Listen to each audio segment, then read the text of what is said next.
Welcome to another Fact or Fiction Friday. I'm Christopher Miquel, the Guinea Pig. This is the Professor, Jason Parsons.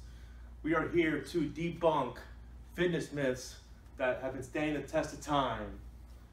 This week, we're talking about how fats are bad for you. We've thought about this forever.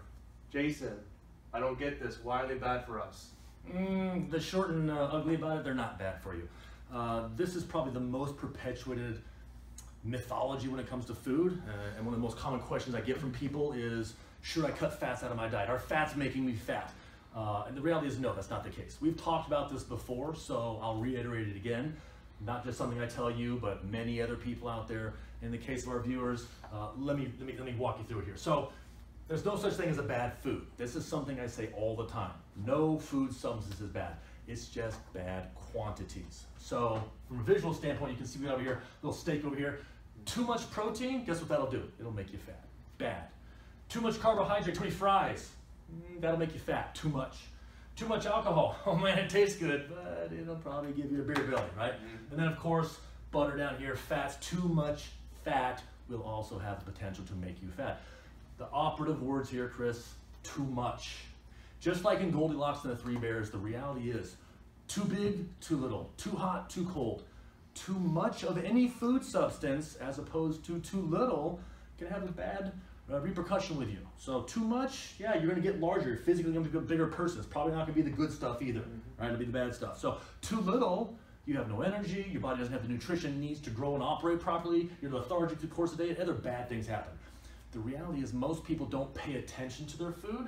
They don't track it. They don't write it down. They don't use an app, whatever it is, to know what the right amount is for them on a daily basis. They just sort of willy-nilly throw things in their face and cross their fingers and hope they're getting the right amounts, and they wonder why they've got that spare tire hanging on down there. So as we can see with our fancy little picture you drew over here of calories in versus calories out, if there's too much going in of anything, you're going to gain weight, right? And if that's not your goal, that's a bad thing. If it is your goal, hey, cool, keep doing that thing. But if it's not, which is most Americans are trying to lose weight, they need to swap that around. They need to have more calories going out in the form of activity that are going into their mouth on a daily basis, regardless of where it comes from.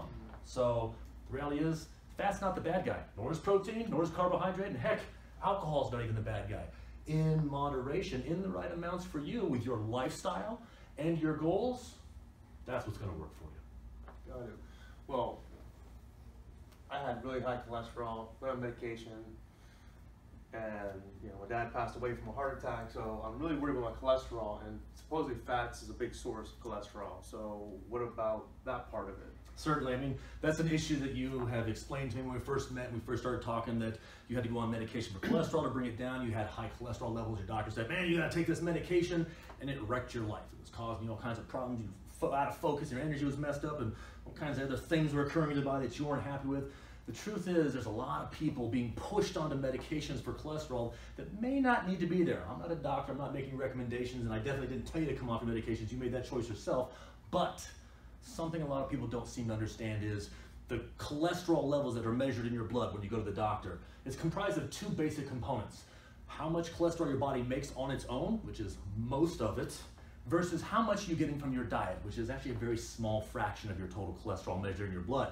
So that cholesterol that you consume in the diet, it's absolutely necessary. A lot of people don't know this, but cholesterol is the precursor, the thing that all of your sex hormones and many other hormones in your body start from. This is the raw ingredient that creates those things. Your body has all these wonderful chemical processes that creates those sex hormones. Testosterone for us boys, estrogen for the ladies out there. In an absence of enough cholesterol, you can't make the hormones that support your body's proper operation.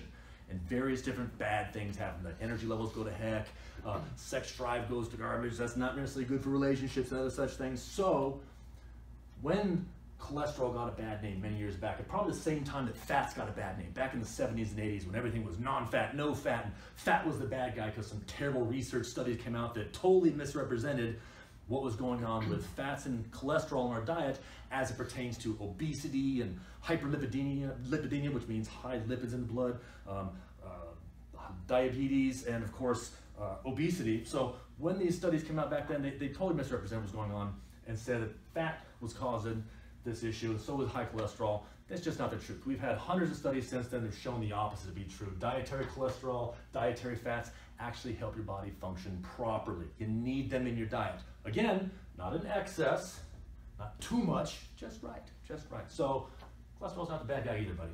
Okay. What's going on over here? So oftentimes when I've gone through this information with my clients, I go, okay, so what am I supposed to do with fats? Where should I be getting fats from in my diet? What I try and do is help people have a better understanding of the sources of fats out there. So there's two basic sources. There's sort of man-made, I like to call them, and then natural sources of fats. I tend to tell people, go to natural sources, something that's been recently alive, whether it was growing on a tree, coming up out of the ground, walking around, or swimming. Try and find fats that are coming from sources that have been recently alive, right? And they're more whole environments. Things like avocados or whole eggs, including the yolk, the good part of the egg. As opposed to grains and stuff that are processed and turned into things like margarine, right? I can't believe it's not butter, whatever that stuff is. If it's not butter, what is it? Anyway, so those processed oils that they hydrogenate to turn them into firm, solid things like margarine and stuff, it's kind of bastardized. It's perverted through the mechanisms and the processing that they do inside these chemical things. It's not necessarily a good place to be. If you want fats in your diet, try and get them from natural sources. So I remember when I first started, I was like, Jason, I need a meal plan, I need something here to help me get started. And you told me just change out some of the carbs you're eating and start eating some more fats as far as avocados or eggs in your meals.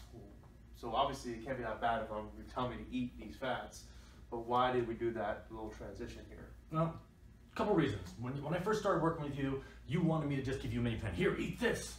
And I don't do that with people. Instead of giving people a fish so they eat for a day, I tend to teach people how to fish so you can eat for your lifetime.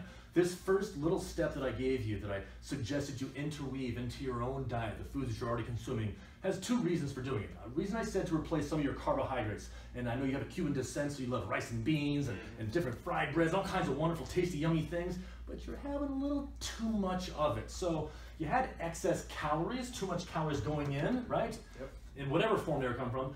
I wanted to help replace some of those carbohydrates with fat sources and protein sources. So the fats inside of avocados, the fats and proteins inside of eggs over here. The main reason being, fats and proteins tend to make you feel fuller longer. So you wouldn't overeat anything because you weren't hungry all the time. That's the number one reason, the satiety factor for consuming those, right? That's interesting because people think that bread is what fills you up all the time. No, physically, if you're stuffing handfuls of bread in your face before your meal even gets here at the restaurant, yeah, sure, physically it fills you up, but we're not talking about filling you up, we're having you feel full. That's what satiety means, that big fancy word that just basically means you're not hungry, you're not starving. None of us are starving in this country, and I'm not from Ethiopia, I don't know about you, you said Cuban, so you don't look Ethiopian, so we're probably not starving when we feel hungry. We might be bored, or there just happens to be food there, and like, man, that smells good, I think I'm gonna eat that. Too much is too much. So having the satiety factor come in from consuming fats and proteins was the number one reason I had you do that. Additionally, just in casual conversation, I could already tell your whole diet from our first conversation was really high on the carbohydrate side. I just trying to get some balance in there for overall macronutrient balance. So that was really why I recommended that to you in the beginning. Worked out for me too because I love eggs and I love avocados. My wife loves them both too, so it worked out for both of us kind of going on this little journey together.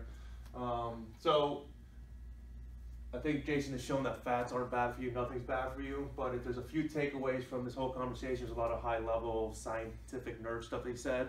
What are the three basic things or two or three things that you can tell them, just remember this about this talk right here? Key takeaways, first of all, there's no such thing as bad food, just bad quantities. So too much is too much of anything, right?